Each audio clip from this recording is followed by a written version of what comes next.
Hello জাতীয় বিশ্ববিদ্যালয়ের সুপ্রিয় শিক্ষার্থীরা। জাতীয় বিশ্ববিদ্যালয়ের অনার্সের মোট ৬টি কোর্স বাতিল হচ্ছে, যার মধ্যে ৩টা হচ্ছে বাংলা, ইতিহাস ও দর্শন।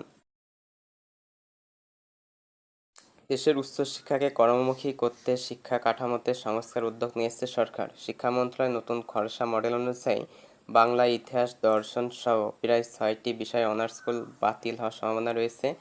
এসব বিষয়ে অন্যান্য বিষয়ের সঙ্গে সমন্বয় করা হবে। একই সঙ্গে আইটি ও কারিগরি শিক্ষার বাড়ানো হবে, যার ফলে শিক্ষার সঙ্গে কর্মসংস্থানের সংযোগ বাড়াতে পাঠ্যক্রমে যুক্ত হচ্ছে কৃত্রিম বুদ্ধিমত্তা, এআই, সাইবার সিকিউরিটি, আউটসোর্সিং ও অন্যান্য প্রযুক্তি নির্ভর দক্ষতা ভিত্তিক বিষয়। এছাড়া কলেজ পর্যায়ে চালু হচ্ছে ফ্রিল্যান্সিং প্রশিক্ষণ, প্রতিষ্ঠা করা হচ্ছে কেরিয়ার সেন্টার এবং শেখানো হবে 60টি বিদেশি ভাষা।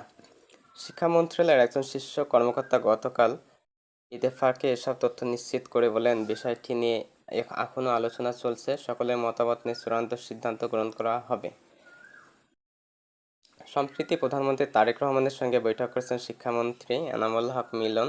এ সময় প্রধানমন্ত্রী দেশে সনদ নির্ভর শিক্ষার পরিবর্তে দক্ষতা ভিত্তিক, প্রযুক্তি নির্ভর এবং বাস্তব ও কর্মমুখী শিক্ষা ব্যবস্থা গড়ে তোলার নির্দেশনা দেন। পরে একাধিক অনুষ্ঠানে শিক্ষামন্ত্রী মিলন, আমরা এমন একটি শিক্ষা ব্যবস্থা চাই যেখানে কারিগরি শিক্ষা এবং প্রযুক্তি নির্ভর সাবজেক্টগুলো প্রাধান্য দেওয়া হবে বলে জানান।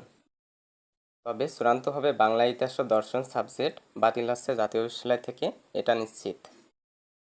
প্রিয় শিক্ষার্থীরা, পরবর্তী আপডেট পেতে আমাদের চ্যানেলটি সাবস্ক্রাইব করুন এবং সাথেই থাকুন।